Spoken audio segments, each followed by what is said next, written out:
같아서 이거 자료집을 우리 임영 선생님하고 그리고 이제 강영도 팀장께서 열심히 이렇게 잘 만들어 주셔서 요거 이제 이름은 이렇게 했는데 제가 이제 작년에 썼던 책에 요 내용들이 좀 있어서 그 이름을 그대로 붙였고요. 여기 이제 파워포인트를 보내드릴 때 이걸 가지고 이제 책을 잘 만들었네요. 그래서 이제 차례에 보시면은 오늘 우리가 보려고 하는 소나무가 어떤 건지 하는 거에 대한 이게 좀 아웃라인이 있고요. 차례 여기에는 그림 소나무를 제가 연필 스케치로 그린 그림이고 선생님한테 배워가면서 자, 그 다음 쪽에 보시면 이제 시간과 공간이라고 되어 있죠. 아마 여러분들 저 다른 그 공부들 생태대 공부하시거나 지구법 공부하신 분들은 잘 아시겠지만 이제 지금부터 한 138억 년 전쯤, 7억 년 전쯤 우주에 대변혁이 있었는데 그걸 이제 대폭발, 빅뱅이라고 얘기를 하고요. 그래서 그 위쪽에 있는 그 이제 빅뱅이 있었을 때 상황을 아마 이렇게 상정을 해서 그려놓은 그림이고 시간이 지나면서 서서히 처음에는 엄청난 에너지하고 물질들이 충만해 있던 것들이 나중에 이제 시간이 지나면서 처음에는 서로 이렇게 밀어내다가 이제 나이가 드니까 서로 끌어 안으면서 이제 서로 이제 가까이 있기 시작하고 그게 이제 아래쪽에 있는 지구 탄생의 시작입니다. 그래서 이 탄생이 한 46억에서 한 45억 년 전쯤 시작됐고 이때 이제 지구가 처음 만들어졌을 때는 땅하고 공기밖에 없었어요. 근데 현재 우리는 지금 공기가 1기압이고 그리고 지구 평균 기온이 한 13도 정도 되는데 당시의 기후는 지금하고 많이 달라서 이제 그 기압이 1기압이 아니고 60기압 그리고 온도는 250에서 350도씩 이게 이제 어느 정도 상상이 안 가시죠. 압력솥. 그래서 제가 이제 압력솥 찾아봤어요. 전에 이제 한번 들으셨던 분이 있는데 압력솥이 이렇게 꼭지가 피피가 돌아갈 때 그 안에 압력이 2기압 그리고 온도는 한 120도 그러니까 60기압에 한 300도면 얼마나 이렇게 엄청난 기압의 온도가 높았던 걸 알 수가 있죠. 그렇기 때문에 당시에는 땅하고 공기밖에 없었고 물이 없었어요. 그러다 나중에 서서히 지구가 식어가면서 지금부터 38억 년 전쯤에 지구상에 이제 물들이 흥건히 고이기 시작합니다. 그래서 바다가 만들어졌고 그 흔적이 그린랜드에 가게 되면은 퇴적암 이게 모래하고 자갈들이 뭉쳐서 만들어진 암석이 있는데 그 퇴적암이 있는데 그 퇴적암의 연대 측정을 해보니까 38억 년 전이었어요. 그러면 적어도 38억 년 전에는 바다가 있었다. 둥글둥글한 돌멩이들이 거기에 껴 있었기 때문에 이제 땅이 만들어지고 땅이 만들어지면서 달라지는 가장 큰 변화는 이제 물이 만들어졌고 바다가 만들어졌고 바다에서 이제 생명이 시작됩니다. 그래서 지금의 바다 속에 있는 수분의 염도하고 우리가 어머니 뱃속에 있을 때 뱃속의 염도하고 크게 다르지를 않아요. 그래서 생명이 그로부터 바다로부터 시작되고 바다에서 시작된 생명이 한 30억 년 전부터 시작이 됐는데 땅 위에 올라오기 시작한 것이 지금부터 한 5, 6억 년 전쯤입니다. 그러면 이제 고생대가 본격적으로 시작됐고 어제 이제 설명 들으셨겠지만은 고생대 때 땅 위에 처음 올라와서 살았던 애들이 이끼 종류들 그리고 이렇게 땅바닥에 이렇게 피어 있는 지으류 이런 것들이 처음 살기 시작했고 얘들이 땅에 살면서 자리를 잡아놓으니까 그 다음에 등장한 것이 양치류예요. 양치류들. 양치류가 뭐냐면은 양의 이빨처럼 생겼다고 해서 이렇게 잎의 형태가 그래서 양치류라고 하고 그래서 이제 고생대는 양치류의 시대입니다. 그리고 고생대가 지나고 나서 한 1억 2,500만 년 전부터 6,500만 년 전까지 중생대인데 이때는 양치류 대신 누가 들어오냐면은 오늘 우리가 보는 침엽수들, 바늘잎 나무들이 들어옵니다. 그래서 중생대는 양치류와 뭐 여러분들 잘 아는 공룡의 시대였고 그리고 나서 이제 이때부터 비로소 생물권, 이제 바이오스피어가 생기는 거죠. 그래서 5억 년 전쯤 제대로 잡고 그 다음에 이제 인간, 인류가 등장한 것이, 고인류가 등장한 것이 700에서 한 800만 년 전쯤입니다. 그럼 이제 사람이 생겨나면서 이제 인간이 생태계의 또 다른 하나의 주역으로 등장하고, 지금 이제 그 인간의 숫자가 80억에 가까워지면서 여러 가지 문제를 많이 일으키고 있고, 그 문제 속에서 우리가 지금 살고 있는 거죠. 이제 그 다음 쪽 보시면은 갑자기 영어가 나오니까 아침부터 머리가 좀 완전 띵 하실 텐데, 뭐 간단하게 생각하면은 아래에 있는 게 팔레오족이라는 게 고생대고, 미소족이 중생대, 세노족이 신생대예요. 그래서 현재 우리는 신생대에 살고 있고, 신생대에 오기까지 어떤 애들이 살았는가 하는 것을 보여주는 건데, 현재 신생대는 이 플라워링 플란트라고 해서 꽃 피는 식물들, 이렇게 이런 것들이 좀 지구상에 우점을 하고 있는데, 우리가 오늘 보는 침엽수는 오른쪽 두 번째 커니퍼라고 되어 있죠. 이게 침엽수가 고생대 때부터 등장을 해가지고 중생대 때 번성을 하다가 지금은 숫자가 줄어들었어요. 그래서 지금은 지구상에 한 700여 종밖에 없고, 대신 꽃 피는 식물은 한 35만 종 정도가 있습니다. 그러면은 우리가 지금 꽃 피는 시대, 여러분들 꽃을 보고 아름답다고 하는데, 시대를 잘 태어나서 꽃을 보고 사는 거고, 우리가 중생대 때 인류가 태어나지도 않았겠지만 중생대로 타임머신 타고 잘못 가면은 꽃 보지는 못하고, 이런 침엽수나 그 왼쪽에 있는 게 사이카라고 되어 있는 게 소철이에요. 그래서 침엽수, 소철, 그 다음에 뭐 이런 오른쪽에 있는 석송, 그런 종류인데 그런 것들이 있을 거고. 그래서 이제 오늘 왜 우리가 소나무를 보려고 왔느냐, 우선은 소나무가 우리 풍토에 가장 적합하게 잘 살아남은 종류입니다. 그리고 소나무를 이해하지 못하면 우리 땅을 이해하기가 힘들어요. 왜냐하면 여기에 제일 잘 적응해서 사는 애들이기 때문에 소나무를 알아야 이 땅이 어떤 땅인지 알 수 있고, 그리고 이제 거기에서 깃들여 사는 사람들의 문화도 이해할 수 있고, 물론 우리 전체 산림 면적이 한 23% 내외를 차지를 하고 있는데, 현재는 한 23% 정도인데, 지금부터 한 5, 60년 전만 하더라도 소나무가 숲에서 차지하는 비율이 60%였어요. 훨씬 더 많았는데, 대신 다른 숲이 안정화되면서 안정되면서 이제 소나무 위에 이렇게 넓은 잎을 가지고 있는 활엽수들이 많아져서 우리는 그런 땅에 살고 있고요. 소나무를 한자로 보면 송자잖아요.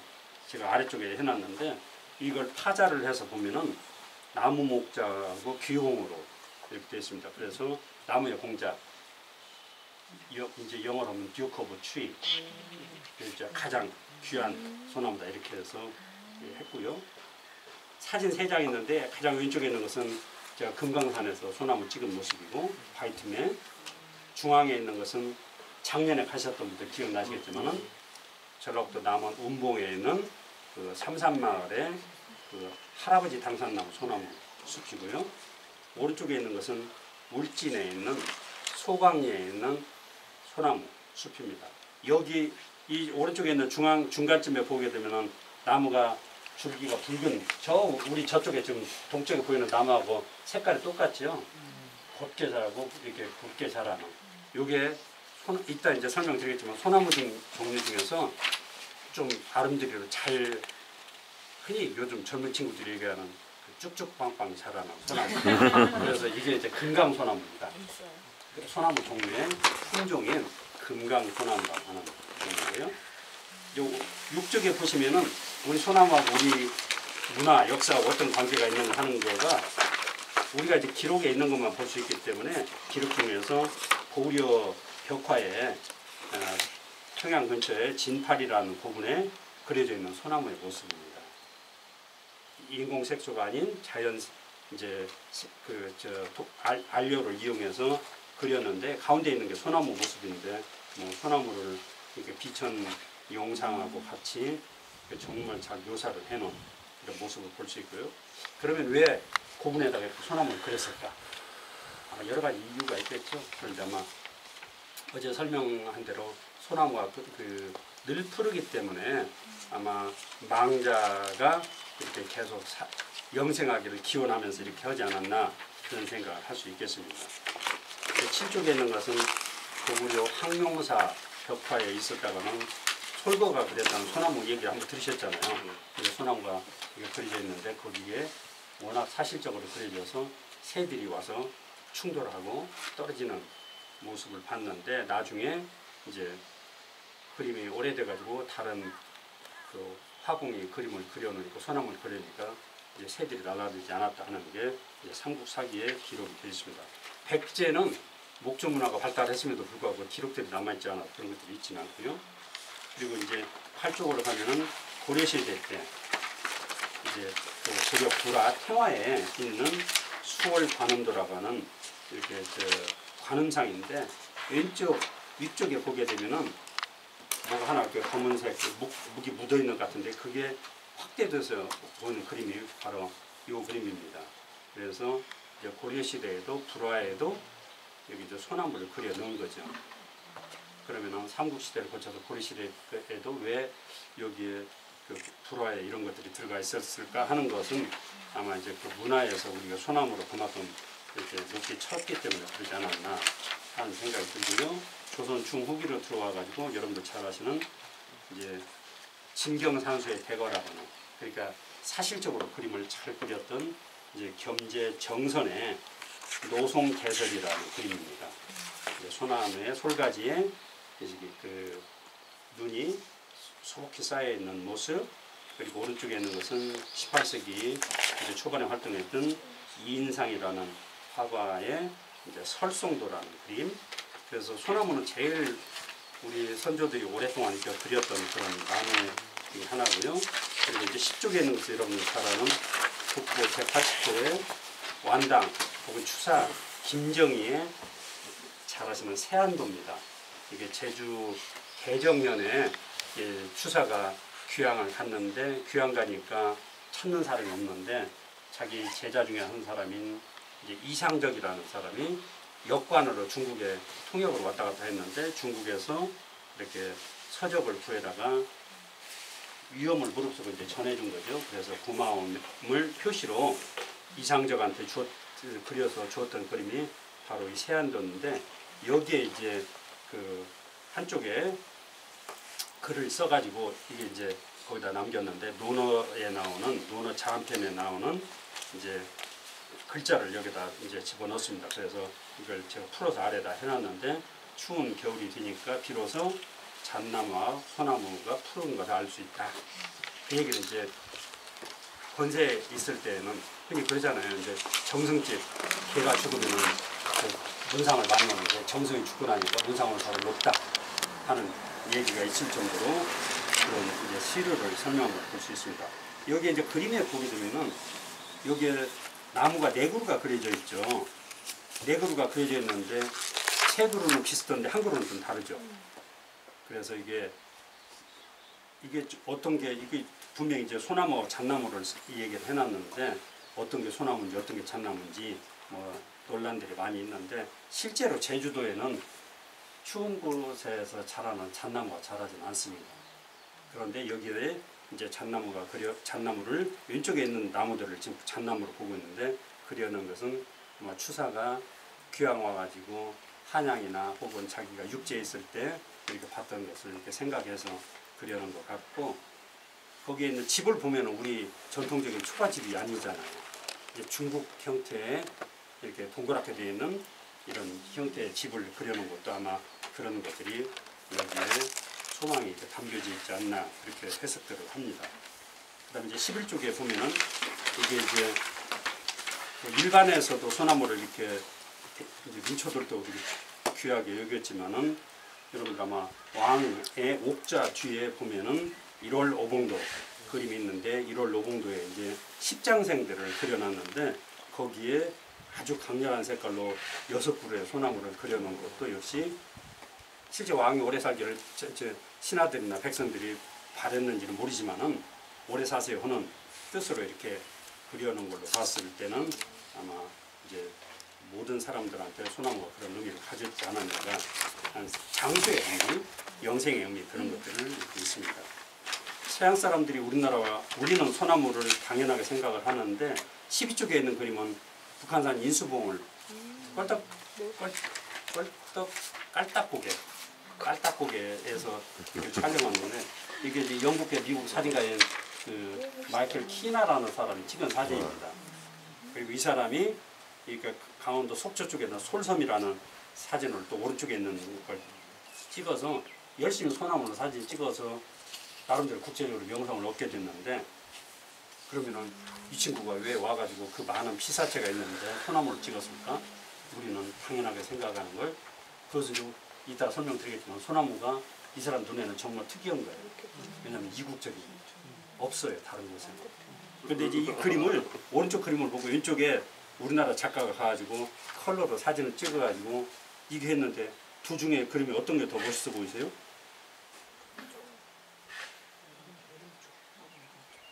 오른쪽 좋아하시는 분들 있고 왼쪽 좋아하시는 분들. 근데 왼쪽 그림을 이 그림을 대한항공이 사가지고 이제 홍보용으로 사용을 했어요. 그러자 이제 이 키나가 자기 법률 대리를 통해 가지고 이게 저작권 위반이다 해가지고 대한항공 상대로 해서 소송을 했는데 이 친구가 소송 제기를 잘못해서 한국 법원에 냈어요. 그러니까 한국 법원에서는 자연물이기 때문에 이것은 어떤 저작권을 인정할 수 있는 그런 권리가 없고 누구나 대상 지역에 가서 사진을 찍을 수 있는 거다 해가지고 우리나라에서는 이제 저 원고가 이제 승소를 하지 못한 이런 사례가 있습니다. 근데 아마 외국 법원에 됐으면은 대한항공이 좀 이제 곤욕을 치렀을 가능성이 없지는 않죠. 13쪽에 있는 그림은 아마 배병우라는 사진작가 그림입니다. 이분이 원래 이제 전라남도 여수 사람이어서 원래는 섬 바다 사진을 찍다가 나중에 어느 때인가 소나무 사진을 찍기 시작했는데 이 사진은 경주에 가시면은 혹시 나중에 경주 가시면은 삼릉이라는 데 가시게 되면은 삼릉 근처에 이런 소나무들이 엄청나게 많이 자라요. 근데 물론 이렇게 안개 끼고 운무 전날 하려면은 아침잠 많으신 분들은 가서 사진 찍기 힘들고 새벽부터 어두운 때부터 가서 기다리고 있어요. 이런 사진을 비 오는 날부터 날구진 날 해야 되는데 여기 보면 소나무가 이렇게 삐뚤삐뚤하잖아요. 그리고 그림에도 다 삐뚤거리고 그러니까 우리가 가지고 있는 소나무에 대한 잘못된 인식 중에 하나는 우리 소나무는 한결같이 못나고 뒤틀려 가지고 이렇게 꼬불꼬불 자란다. 그림 배경으로 좋을 것 같은데 그렇다고 생각하는데 실제에 있어서는 그 아주 잘못된 편견입니다. 왜냐하면 우리가 주로 보는 소나무들은 사람이 살고 있는 마을 근처 이런 데 있다 보니까 잘생긴 소나무들은 이게 오래 가지를 못했어요. 누군가 잘라서 자기 아버지, 어머니 관을 만들거나 그 동네에서 세력 좀 있는 사람이 집을 짓거나 해가지고 다 쓸만한 나무는 다 잘라내버리고 하니까 남은 게 못생긴 나무들만 남는 거죠. 그래서 그럼요. 그래서 흔히 하는 얘기로 못생긴 나무가 산을 지킨다고 얘들이 산을 지킨 거예요. 근데 이제 못생긴 애들끼리 꼬불거리는 애들끼리 뭐 숲곳에서 꽃가루가 암꽃으로 날아가고 거기에서 이제 열매를 맺어가지고 그 씨앗이 다 나온들 좋은 형질의 자식이 나오기가 쉽지 않잖아요. 그래서 우리 주변에는 그런 나무들이 많지만은 실제로 사람들이 잘 손대지 못하고 한 저런 잘생긴 소나무들은 그대로 굳굳한 상태로 이제 자랍니다. 왜 이쪽에 살아남았느냐? 다른 이유가 있는 게 아니고 우리 넘어온 백두대간이 있었기 때문에 그래요. 이게 만약에 여기 있는 물길이 한강으로 흘러간다면은 한양에 이미 세력 있는 사람들이 다 잘라서 이 물을 썼을 거예요. 근데 이쪽에 동해 쪽에 있는 것은 메고 갈 수도 없고 길이 좋지 않았기 때문에 우마차에다 싣고 갈 수도 없고 바다로 돌아가기에는 너무 가는 길이 험난하고 해서 영동지방에 소나무들이 이런 것들이 많이 이제 남아 있습니다. 그래서 이렇게 되고 특히 경주 지방 근처에는 이렇게 소나무들이 못생긴 이유 중에 하나가 원래 호남하고 영남을 비교를 하면은 영남 지방에는 산이 많고 밭이 많아요. 힐남. 근데 백제는 들이 많고 물이 많아서 논이 많았어요. 그래서 백제는 먹고 사는 게 곤궁하지 않았는데 신라 쪽은 곤궁했어요. 그리고 이쪽에서는 이제 그 땔감으로 경주에 여러분들 아시다시피 경주는 신라가 이렇게 한창 번창했을 때는 뭐 가옥이 한 10,000가구 이상 되는 큰 이제 고을이었다가 도시였다고 하잖아요. 근데 이제 이 사람들이 밥을 아침 저녁으로 밥을 짓고 겨울에 난방을 하면은 엄청 연기가 많이 났을 거 아니에요. 그렇게 연기가 많으면 이제 미세먼지 이런 연무들이 많아지니까 이제 조정해서 불 떼서 밥을 하지 마라. 난방하지 마라. 대신 수치를 가지고 해라. 그러니까 수치를 조달하려니까 그 많은 식구들을 다 하려면은 주변에 있는 나무들을 좋은 나무들을 잘라서 쓸 수 않을 수 없게 되고 그래서 이제 경주 근처에 이런 나무들이 참나무류부터 시작해서 이런 것들이 없어지고 나중에 이제 그렇게 된 거고요. 그게 이제 지금까지 이어져서 14쪽은 우리나라 대통령들이 국립수목원에 이제 식목일날 와가지고 기념식수한 나무들 종류를 제가 수목원 자료를 가져가면서 지금 찾아봤습니다. 박정희 대통령은 은행나무를 심었고 그 다음 대통령은 독일 가문비나무. 참 특이해요.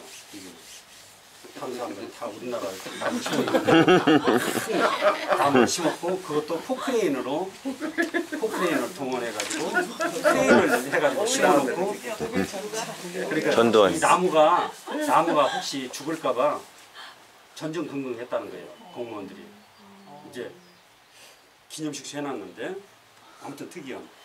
그리고 이제 그 다음 대통령은 분비나무를 심었고 김영삼 대통령 때 반송을 심었습니다. 반송은 여기에 파이너스 댄시플로라라고 이게 학명이 되게 소나무 학명인데 뒤에 보면은 멀티카울리스라고 되어 있는데 이게 뭐냐면은 이게 뿌리에서부터 가지가 이렇게 많이 나와가지고 무성한 게 여러 개 나와가지고 혹시 경상북도 청도에 가면은 운문사 비군이 사찰이 있는데 꼭 가서 한번 보세요. 우리나라 천연기념으로 되어 있는 엄청나게 큰 반송이 있습니다. 예, 그때 막걸리도 주고 제사도 지내요. 막걸리도 주고 하는 이런 소나무를 심었고 그 다음에 이제 김대중 대통령은 여기 보이는 저 금강소나무라고 하는 같은 소나무 종류인데 뒤에 보면은 앞에 있던 김영삼 대통령이 심었던 나무는 멀티카울리스라고 하는 줄기가 많다는 뜻이고 김대중 대통령이 심은 것은 이렉타라고 해서 이렉타 하니까 여러분들 혹시 호모 에렉투스 생각나세요? 곧게 서서 자란다는 뜻입니다. 그래서 이 나무를 심었고 이제 노무현 대통령은 주목을 심었고 별로 사이가 안 좋은 이명박 대통령은 주목을 심었는데 이분은 좀 화려한 걸 더 심었어요. 이게 촬영할 때부터 그런 줄 알았는데 이걸 뭘 심었고 그 다음에 이제 박근혜 대통령은 나무가지는 잘 심었어요. 부상나무 우리나라에만 자라고 있는 특산종 고유종을 심었습니다.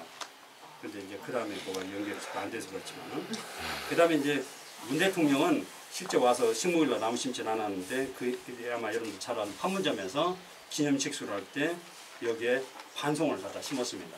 반송을 심어서 이렇게 보면은 대통령들이 다 침엽수를 심었어요. 은행나무는 침엽수가 아닌데 그런 생각하실지 모르지만은 실제 은행나무도 이렇게 잎이 넓으니까 넓은 잎 나무라고 생각할지 모르지만은 이게 가장 원시적인 침엽수하고 같은 나자식물입니다. 거시식물이에요. 그래서 왜 대통령들이 한결같이 이런 침엽수만을 심었을까? 여러 가지 이유가 있는데 그 중에 이제 현실적인 문제는 기념식수 할 때 가지만 앙상한 나무를 심기에 폼이 안 나니까 사진빨이 안 바뀌었죠. 그러니까 이제 심기 시작하긴 했지만 어쨌든 뭐 과거부터 그런 것들이 연결되는 것도 부분적으로 있겠죠. 소나무는 애국가에도 나오고요. 여러분들 잘 아시는 아마 드라마 좋아하시는 분들은 이게 이런 하얀 거탑이라는 드라마가 있었어요. 네. 거기에 바비킴이라는 친구가 소나무라는 노래를 불렀다는데 제가 나중에 유튜브로 들어봤어요. 노래 잘하더라고요. 그리고 이제 유행가에도 들고 그 아래에 있는 걸그룹이 이름이 소나무예요. 얘들이 이제 어쩌자고 소나무라고 이름을 근데 왜 그러면 근데 2집도 나왔어요. 내가 그래서 1집만 나오고 끝났나 보니까 근데 이제 왜 이렇게 사람들이 소나무를 좋아할까? 우리 산림청 설문조사 하는 걸 보면은 전체 국민 한 65% 이상의 소나무를 제가 제일 좋아하고 그 다음에 꽃은 벚꽃을 좋아하고 산은 설악산을 좋아한다고 얘기를 했습니다. 그러면은 뭐 뭔가 이유가 있겠죠. 아마 우리 풍토하고 가장 이렇게 알맞고 한국 사람들의 심성하고 비슷하기 때문에 그러지 않았나 이런 생각을 하고요. 그 다음 것은 좀 이제 좀 머리 아픈 얘기니까 세계적으로 침엽수들이 어디에 사는가 하는 것을 표기한 것들인데 그 세계지도에 보이는 까만 점들이 침엽수가 자라나는 곳들입니다. 우리는 어디 가나 볼 수 있을 것 같지만은 특이하게도 북반구의 중위도 온대지방 지금으로 따지면은 대부분의 OECD 국가들 잘 사는 나라들이 여기 사는 곳들에 이게 침엽수들이 주로 자라고 아래 그림은 우리가 흔하다고 대접을 안 해주는 소나무가 자라나는 곳들이 녹색으로 표기된 게 전 세계에서 요 지역만 소나무가 자랍니다. 그리고 일본은 소나무 재산충 때문에 거의 다 멸종을 했어요. 그래서 지금 소나무가 남은 것은 한반도하고 연해주 이쪽에 좀 남아 있고요. 그리고 우리나라 이제 28종 정도의 이게 바늘잎 나무 침엽수가 있는데 그 중에 한 과가 여러분들이 생물 시간에 배우셨잖아요. 개, 문, 강, 목, 과속, 종. 그런데 이제 과 단위로 보면은 소나무과를 비롯해서 4개 과가 있고 그 중에 소나무 속에 해당되는 게 이제 있는데 여기에 5종이 있습니다. 어제 설명 들으신 분들은 기억나시겠지만은 잎사귀 2개짜리 소나무하고 바닷가에 자라는 곰솔 그리고 잎사귀 5개짜리 잎사귀 2개짜리는 춥고 좀 건조한 곳에 잘 자라고 잎사귀 5개짜리는 추운 곳에 자라요. 그리고 그게 이제 잣나무 그리고 설악산 꼭대기에 있는 섬잣나무 울릉도에 있는 눈잣나무 설악산 꼭대기 그리고 울릉도에 있는 섬잣나무 그리고 어제 우리 신종 하나 발견했잖아요. 잎사귀 4개짜리 피누스 비지넨시스 그래서 2개나 5개짜리 아닌 것들은 모두 다 외래종이다. 근데 5개짜리도 외래종이 있다.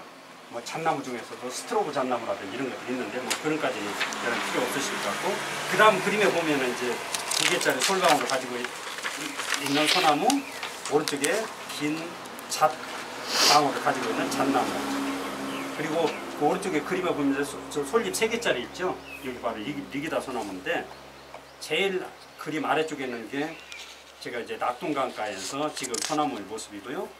2번째 게 강릉 경포대 초당 순두부집 앞에서 찍은 곰솔 해송의 모습이고 3번째 거는 이제 설악산 귀택정봉이라는 데서 찍은 잣나무의 모습이고 오른쪽 거는 우리 동네 뒷산에서 찍은 리기다 소나무입니다.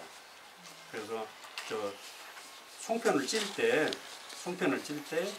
이 리기다 소나무 잎을 따가지고 하면은 좀 곤란하고 우리 거라고 하더라도 자세히 보셔야 돼요. 왜냐면은 거기는 요즘 재선충 때문에 수간주사라 농약을 이렇게 주었기 때문에 그 농약 준 수간주사 준 솔잎 따다가 송편을 찌면은 가족들이 잘못하면 농약에 피해를 볼 수도 있다 하는 거 생각하시고요.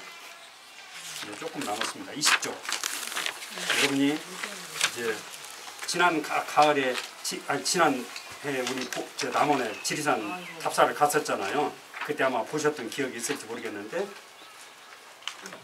버스에서 내려가지고 마을을 걸어가려면 논을 지나고 또랑을 지나고 논을 지나고 앞에 마을 숲이 있고 그다음 마을이 있고 마을 뒤쪽에 가면 대밭이 있고 그 뒤에 가면 밭이 있고 좀 더 올라가면 과수원이 있고 더 올라가면 묘지가 있고 그 다음에 소나무 숲이 나오고 그 다음에 낙엽 활엽수들이 울창하게 자라고 좀 더 높이 올라가면은 이제 구상나무나 가뭄비나무 같은 침엽수가 자라고 그 다음에 이제 나무가 자라는 한계선이 있고 그 다음에 이제 뭐 등등등등.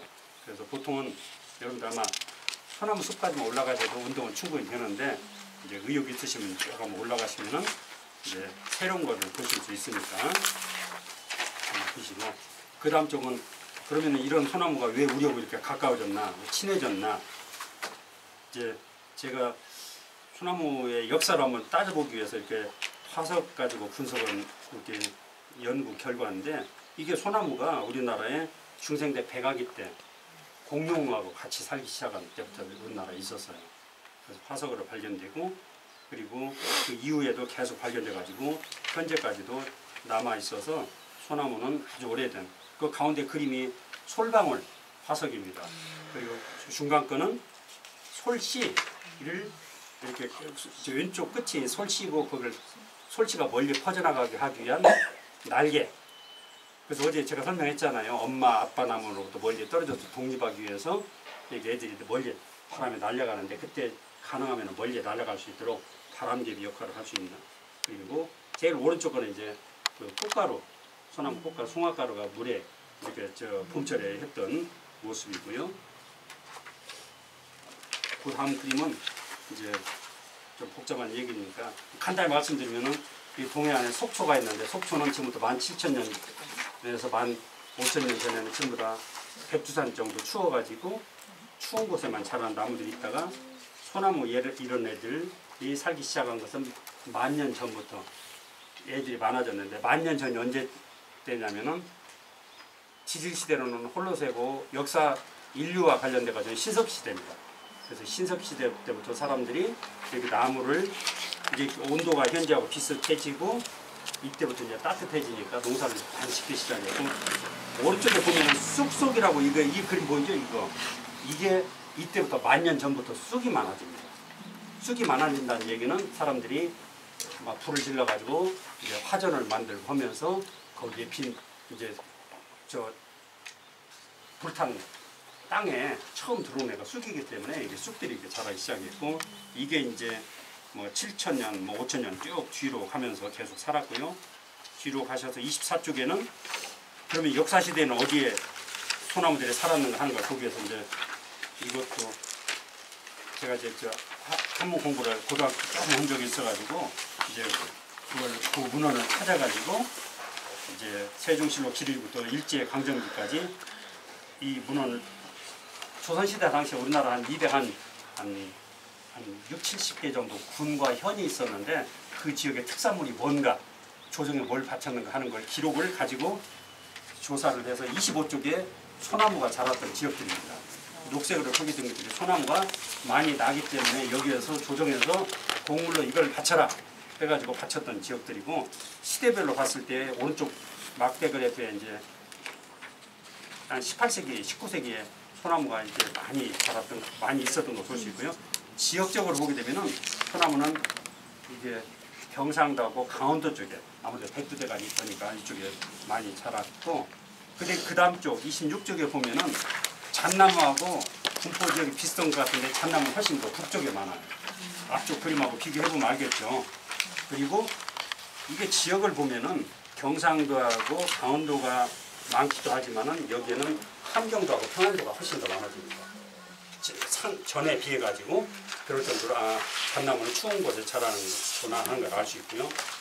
이렇게 소나무 이런 잣나무 이런 나무들은 궁궐에서 궁궐을 짓거나 그리고 우리 조선시대 수군의 이제 주력함이 우리는 그 거북선이라고 알고 있는데 실제에서는 판옥선, 평저선, 바닥이 평평한 우리나라는 이렇게 갯벌도 많고 하기 때문에 지금 배같이 이렇게 배가 이렇게 아래가 뾰족하지 않고 이게 평평했어요. 평저선 이걸 하는데 소나무를 만들어야 송진이 있고 하기 때문에 제일 부식도 되지 않고 그리고 얘가 힘이 세요. 그래가지고 나중에 이제 이 판옥선 위에다가 이렇게 철갑을 두르고 거기다 뾰족뾰족하게 침을 심은 게 거북선인데 우리가 생각하기에는 거북선이 뾰족해가지고 그걸 찔러서 외선들을 물리칠 거라고 생각하는데 실제에서는 그렇진 않고 일본은 제일 많은 게 어떤 나무가 많냐면 삼나무, 스기라고 하는 삼나무가 많아요. 근데 이게 스기는 엄청나게 크게 자라는데 무릅니다. 근데 이게 소나무는 단단해요. 그래서 두 개 충돌을 하면은 이 일본 전함들이 쉽게 부서져요. 우리 배보다. 그래가지고 그런 용도로 사용을 했고 따라서 이렇게 궁궐을 짓거나 왕실에 필요한 이렇게 묘를 이렇게 관을 만들거나 이제 배를 만들기 위해서 소나무를 보존하려고 하는 잘생긴 소나무를 보존하려는 노력들이 오랫동안 금송정책 혹은 금산 혹은 봉산이라는 이름으로 이렇게 좀 보호를 했고 그것 중에 하나가 이제 요즘으로 하면은 그린벨트 혹은 출입금지 표시한 게 이거 강원도 원주에 있는 치악산 앞에 있는 데서 촬영한 사진인데 황장금표라고 표시가 되어 있는데 이게 뭐냐면은 황장목이라고 하는 것은 속이 붉은색의 소나무들을 얘기를 합니다. 그래서 여기에 그 나라에서 황장목을 지키기 위해서 여기에 해놓은 곳이니까 출입을 금지한다. 여기 산직, 공무원 직제 중에 산직이 있었어요. 요즘은 산직이었는데 이게 산을 지키는 사람이 아니고 원래 이제 뇌산자에다가 이제 직자로서 산직이 있었고 이 사람들이 이걸 지킨 거죠. 그러다 보니까 이것들이 잘 보존돼서 몇 년 전에 우리 저 숭례문 불탄 적 있잖아요. 그렇지, 이상한 사람이 불질러가지고. 근데 이때 숭례문을 복원하기 위해서 나무를 찾았는데 그걸 복원할 만큼 큰 나무가 없었는데 다행스럽게도 강원도 삼척에 가면은 준경묘라는 묘가 있습니다. 왕실의 묘예요. 여기에 이 소나무가 자라고 있어서 이 소나무를 잘라가지고 그때 이제 복원을 했습니다. 그리고 이제 이런 것들을 우리 사람들하고도 직접 이제 생활과도 관계가 돼서 어제 이제 제가 구황식품, 구황작물 얘기를 했잖아요. 왼쪽에 있는 것은 소나무 이렇게 껍질을 벗기면 속에 하얀 속살이 나와요. 그 송기라고 하는데 옛날에는 이걸 사람들이 죽하고 끓여서 먹었어요. 먹을 게 없으니까. 근데 이걸 이렇게 끓여가지고 먹으면은 이게 섬유효소가 섬유질이 엄청 많거든요. 그럼 생각을 해보세요.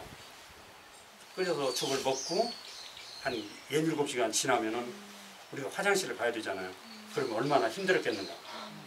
그래서 초근무피라고 하는 가난한 때 얘기를 초근무피 얘기를 하잖아요. 그리고 좀 자리가 그래서 불편하긴 하지만은 뭐 현실이니까 그대로 표현하면은 가난한 사람들을 묘사할 때 어떻게 묘사해요? 정말 가난한 집안을 얘기할 때. 응? 뭐 흔히 얘기할 때 똥구멍이 찢어지게 가난하다 하는 게 바로 여기서 나온 겁니다. 이런 풀, 소나무, 이렇게 송기, 껍질 이런 걸 먹으니까 먹을 게 없으니까 굶을 수는 없고 그래서 그걸 먹었는데 먹고 나면 나중에 화장실을 가면은 그게 정말 큰 심한 변비가 돼서 그런 일이 발생할 수밖에 없을 정도로. 그래서 봄철에는 이걸 먹고 보릿고개를 넘겼어요. 그러거나 송화가루를 해가지고 이렇게 이제 떡을 절편을 만들어서 이렇게 먹기도 하고 소나무가 마을 주변에 있는 게 아주 중요했죠. 그리고 여름철에는 그늘도 만들어주고 그리고 홍수가 지면 사람들이 이렇게 피할 수 있는 쉼터도 만들어주고 그다음 이제 29쪽에 보면은 가을철에는 거기서 송이버섯이 나오고 그다음에 아래에서 이제 복령과 같은 약재가 나오니까 이런 것들은 내다 팔면은 돈이 되잖아요. 그래서 사람들이 이걸 먹고 사는데 도움을 줬고 겨울이 되면은 솔방울 그다음에 저 솔잎을 박재현 교수님 혹시 고향이 어디세요? 부산에서는 저 솔잎을 뭐라고 불렀나요? 부산 시내라 잘 모르셨을 것 같다. 경상도에서는 솔갈비라고 그러는데 저 솔잎하고 솔방울 이런 것들이 땔감으로 많이 이렇게 시장에 내다 팔았던. 그리고 만약에 우리나라가 소나무가 없었으면은 우리 조상들이 겨울을 어떻게 견뎠을까 하는 생각을 할 수 있을 거고. 그러니까 봄, 여름, 가을도 이렇게 소나무에 의지를 냈고 사람이 일생으로 따지게 되면은 아기가 태어나면은 금줄을 쳤잖아요. 전에는. 지금은 산후조리원을 가서 엄마하고 이제 신생아가 우리 강 팀장님 며칠 있었어요? 2주 있어요. 2주. 그런데 전에는 이제 산모가 좀 몸이 약하고 아기가 저항 면역력이 없을 때 여기 밖에 사람들이 출입을 하면 안 되기 때문에 금줄을 쳤어요.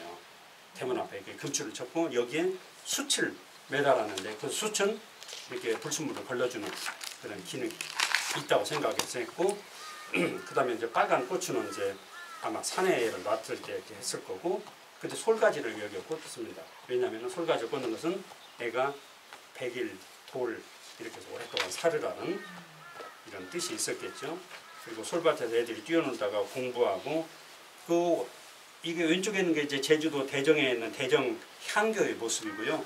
가운데 있는 그림이 구한말에 외국에 있는 선교사들이 우리나라에 와서 봤던 황소가 이렇게 짐을 엄청나게 땔감을 이렇게 내다 이렇게 팔려고 시장에 왔던 모습이고 오른쪽에 있는 것은 땔감이에요. 머리밖에 안 보여요. 얼마만큼 그렇게 땔감이 중요했는지 알 수가 있겠죠.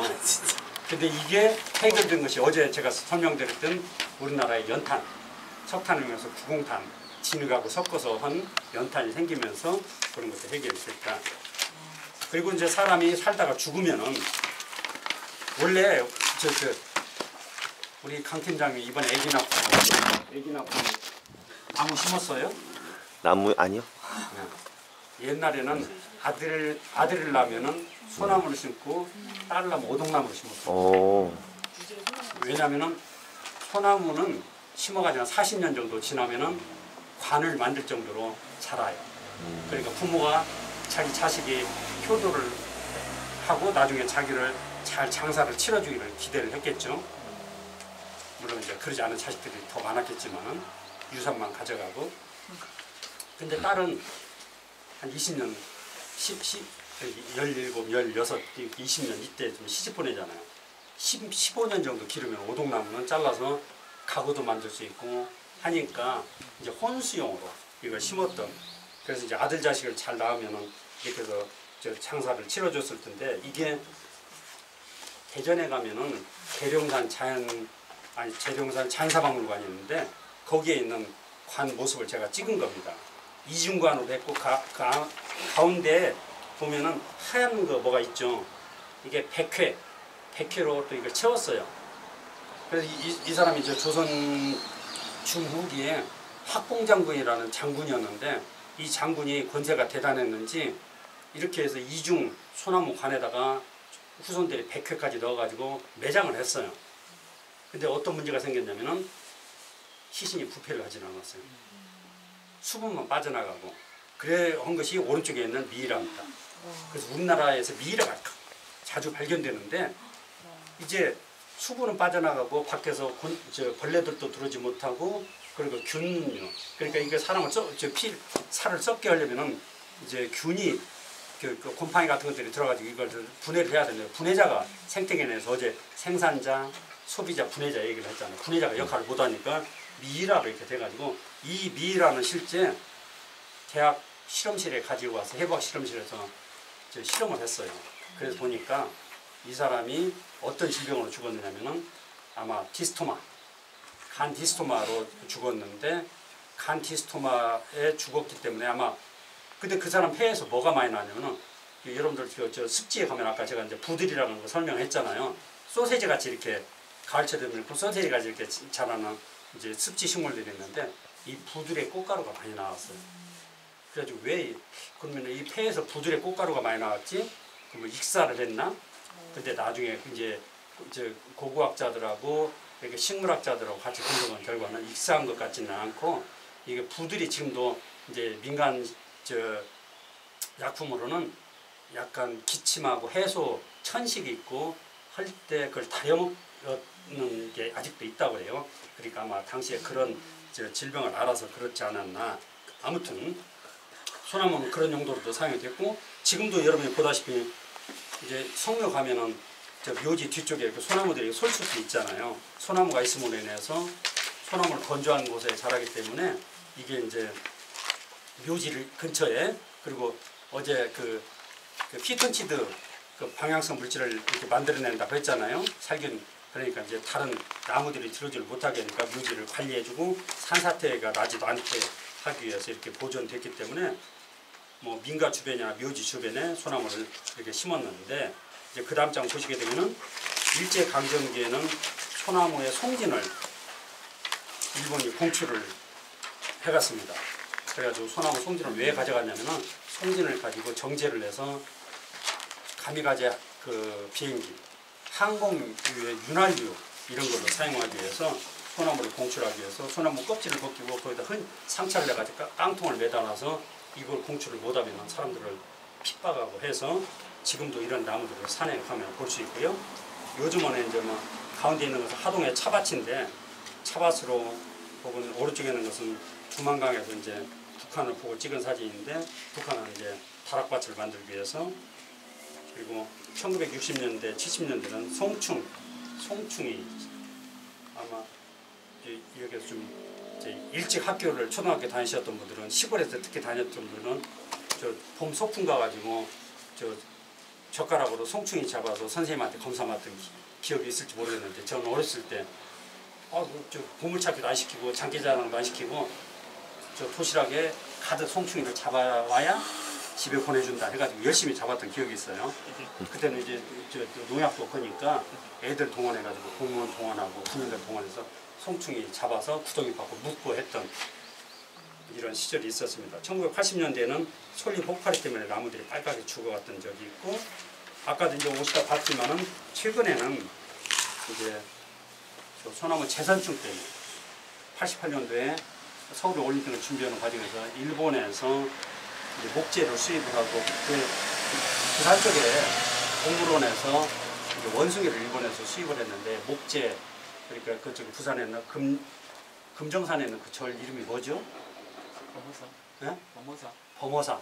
범어사 보수하고 그쪽에 부산 동물원에 이걸 들어오면서 일본에서 목재를 가져오는 과정에서 소나무에 오른쪽에 보이는 솔수염 하늘수가 딸려 들어왔어요. 그 속에 있는 애가. 근데 그 속에 솔수염 하늘수가 이 몸 왼쪽에 사진에 보이는 선충 이것을 몸에 가지고 있습니다. 근데 얘가 솔잎을 빨아먹어요. 근데 빨아먹을 때 이게 지저분하게 침을 흘려가지고 이 선충을 소나무에다 옮겨줘요. 아주 작은 선충을. 근데 이게 솔잎에 들어가게 되면은 엄청나게 그때부터 증식을 합니다. 그래서 1년 내에 땅 속에서부터 이렇게 잎으로 영양분하고 물을 공급해주는 물관을 다 막아요. 막 100% 죽습니다. 그래서 한때는 소나무 이걸 1년 내에 죽으니까 소나무 에이즈라고 얘기를 했어요. 근데 소나무는 나쁜 짓도 안 했는데 거기다 소나무 에이즈 붙이는 게 적절치 않다 해가지고 이제 지금은 그런 걸 하지만 어쨌든 이게 부산에서부터 시작을 해서 도로교통망 아니면은 아파트 요즘 조경할 때 소나무도 많이 심잖아요. 그런 걸 타고 계속 전국적으로 옮겨 다니면서 지금은 이제 북한의 금강산까지 지금 옮겨가서 피해를 많이 주고 있고 북한에 이제 그런 얘기를 해서 우리 산림청에서 남북관계가 좋지 않아도 북한에 소나무 재선증 피해가 발생했다고 그쪽에 연락을 하면은 그건 제가 가서 농약을 가지고 가서 이렇게 방제하는 이런 일들을 합니다. 최근에 들어서는 이제 거기에다가 이제 기후변화에 따라서 이제 소나무가 멸종할 거라고 하는 얘기도 하는 사람도 있고 뭐 골프장이나 아파트 혹은 강릉시 같은 경우는 도시 가로수 도시 강릉시의 상징 나무는 소나무예요. 이게 소나무가 강릉에 이렇게 도로변에 가면은 엄청나게 많이 심겨져 있습니다. 근데 그 나무가 어디에서 왔는지 좀 궁금하잖아요. 그래서 제가 전에 강릉시에 가가지고 뭐 얘기할 기회가 있어가지고 제발 강릉시라도 이걸 산에 있는 나무를 뽑아다 심지 말고 강릉에서 이 잘생긴 금강 소나무를 열심히 길러가지고 전국적으로 공급을 해라. 그렇게 해서 소득을 늘려라. 뭐 그런 얘기를 한 적이 있고 그리고 이제 마지막 장인데요. 소나무가 왼쪽에 있는 그림은 편백나무입니다. 어제 잠깐 제가 설명드렸던 이제 일본이 대표적으로 자랑하는 나무가 두 개가 있는데 스기라고 하는 일본 산나무 그리고 히노키라고 하는 일본 편백나무예요. 근데 이 편백나무는 우리나라도 측백나무 종류는 있는데 우리나라에는 편백나무는 다 일본에서 도입한 나무입니다. 그래서 일본에 주로 자라기 때문에 우리나라 추운 지방에서는 중부지방에서는 잘 자라지를 못해요. 이제 특별한 조건이 아니면은 그래서 혹시 이제 그 아토피가 있거나 비염이 있으신 분들은 여름철에 다른데 휴가 가지 마시고 전라남도 장성에 가면은 임종국 씨라고 하는 분이 거기에 일생 동안 나무만 심었던 분이 있어요. 충령산에 편백나무를 많이 심었는데 그 후손 아들에게 인터뷰한 걸 들으니까 임종국 씨가 처음 나무 심을 때 재산하고 삼성그룹의 창업자인 이병철 씨 재산이 같았대요. 근데 이병철 씨 일가는 큰 회사를 이뤄가지고 지금은 세계적인 이런 기업을 만들었고, 근데 이 임종국 씨는 평생 동안 거기에서 편백나무만 심었는데 이 이익을 남기지를 못해서 나중에 부도가 났어요. 그래가지고 개인한테 넘어갔다가 지금 산림청이 이걸 이제 매수를 해가지고 이제 거기에 충령산 자연 휴양림이 있는데 애기들 아토피 있거나 한 사람들은 다른 데 가지 말고 텐트 가지고 가서 여기에 가서 그냥 이렇게 휴식만 해도 훨씬 좋아지고 가지 못하면은 편백 오일을 팔거든요. 편백 오일을 해가지고 애들 목욕시키고 이렇게 발라주고 하면은 효과를 이렇게 볼 수 있는데 그게 바로 이제 아까 설명했던 그런 기름 성분 이제 그 오일 성분이 있기 때문에 그런데 편백나무도 이게 효과가 있지만 최근에 조사한 결과 소나무도 그런 효과가 있다. 그래서 피톤치드 기능이 있기 때문에 오늘 좀 이따 힘들시더라도 가능하면은 솔숲을 열심히 가가지고 불편하면은 원래는 이제 노출을 가장 심하게 하고 이렇게 살리면 돼야 좋은데 오늘은 그럴 수는 없으니까 가능하면은 이렇게 피부하고 이렇게 많이 접촉할 수 있도록 하시고 이제 시간상으로 봐서는 12시에서 한 11시에서 한 2시까지가 제일 그 침효수가 이렇게 생산하는 테르펜이라고 하는 화학물질 피톤치드 양이 많은데 우리가 아마 1시 가까이까지 할 수 있을 테니까 그걸 좀 보시면 될 것 같고 제가 지금까지 설명드린 내용들은 이제 끝장에 있는 자료하고 이제 작년에 썼던 책에 이제 참고가 되는 내용들이 있으니까 혹시 관심 있으면 더 보시고요. 자, 오랫동안 이제 강제 학습을 하느라고 고생 많이 하셨습니다. 네, 많이 했습니다. 혹시 궁금하신 거 있거나 하면은 저기 송편 찔때 찔소나무는 이파리 두 개짜리. 두 개짜리만 찾아야 예. 왜 그게 하냐면 솔잎에 그 오일 성분이 들어있거든요. 근데 이게 찌게 되면은 이게 증류가 돼가지고 소나무에 아니 그 송편에 이렇게 항균 성분을 이렇게 만들어주는 거예요. 그래서 지금이야 우리가 냉장고 있고 냉동고 있으니까 바로 집어넣지만 과거에는 냉장고가 없을 때는 추석 때가 온도가 높잖아요. 그래도 쉽게 상하니까 그 상하는 것을 막기 위해서 물론 향도 있고 이제 그리고 송편끼리 달라붙지 못하는 것들도 있지만 또 한편으로는 같은 향균 효과가 있는 것들을 우리 조상들이 아는 거예요. 그래가지고 송편을 찔 때 그런 것들을 이용을 한 거죠. 혹시 아까 저기 애 낳으면 이제 나무를 짓는데 제가 언제 한번 시험해 보니까 어떤 원주민은 애 낳으면 이제 그 나무를 하나 심고 그 태를 거기다가 이제 묻고 그리고 나중에 애가 조금 자라면은 이제 데리고 가서 이거는 너를 지켜주는 보호수다. 잘 섬겨야 된다. 이렇게 이제 가르친다고 하더라고요. 근데 그만큼 이제 그 원주민하고 이제 나무 숲과의 어떤 또 숲에서 모든 걸 이제 얻는 그런 이제 생활. 그게 이제 그 외국에만 그런 게 아니고 우리나라도 그걸 해가지고요. 지금도 이제 태짤이라는 걸 가끔 얘기를 하잖아요.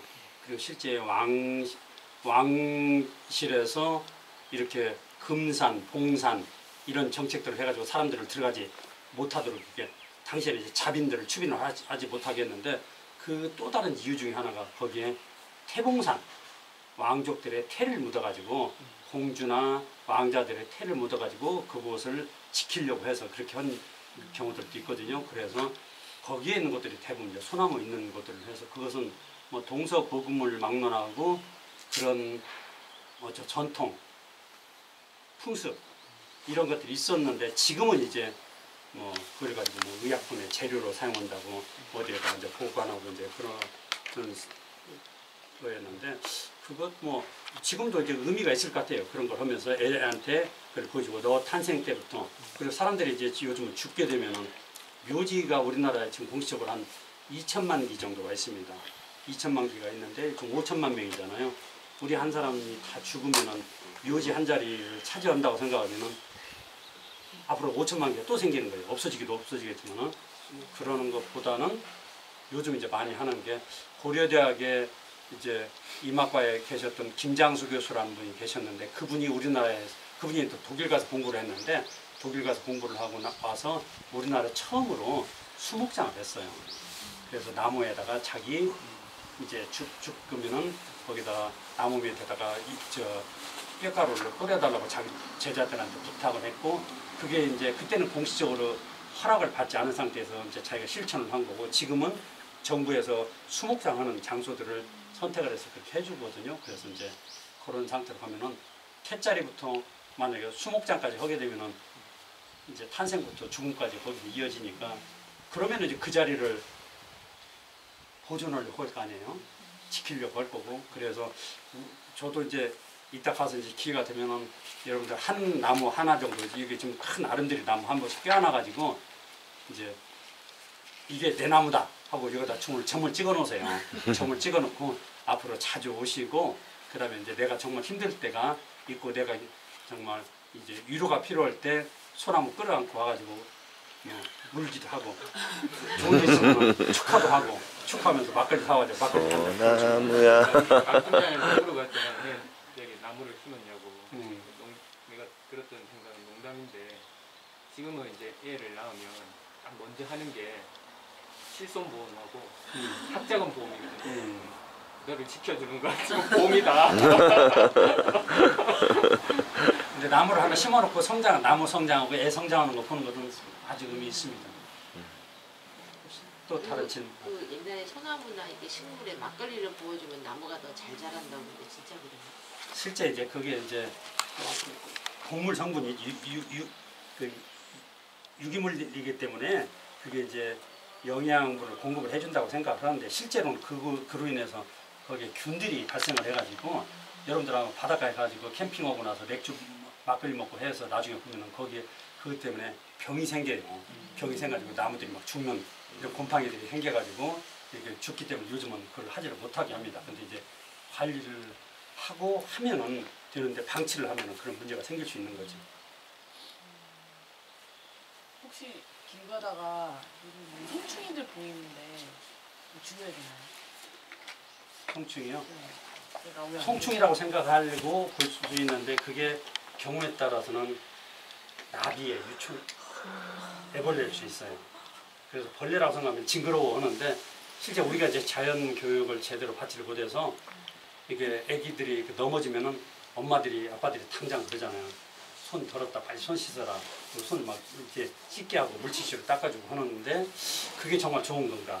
아니면 애들이 흑장난하면 흙놀이를 못하게 하는 거, 그것도 좋은 건가? 개미가 지나가면은 대부분 애들이 발로 진이게 죽이려고 하잖아요. 근데 그렇게 가르치는 게 좋은지, 아니면은 엄마하고 같이 쪼그리고 앉아서 개미가 어떻게 움직이는 걸 보면서 관찰하고 애한테 그걸 생태적인 감성을 늘려주는 게 좋은지, 그런 것들 한번 생각할 필요가 있는데, 그런 애벌레들도 이게 나비가 될 수도 있고, 나비는 예쁘잖아요. 근데 사람들이 그 애벌레는 또 징그럽다고 싫어하잖아요. 그러면 이제 좀 안 맞는 거죠. 네. 그래서 여기 송충이들이 이제 나무를 죽이는 그렇죠. 솔라방이기 때문에 송충이는 이제 구분이 돼요.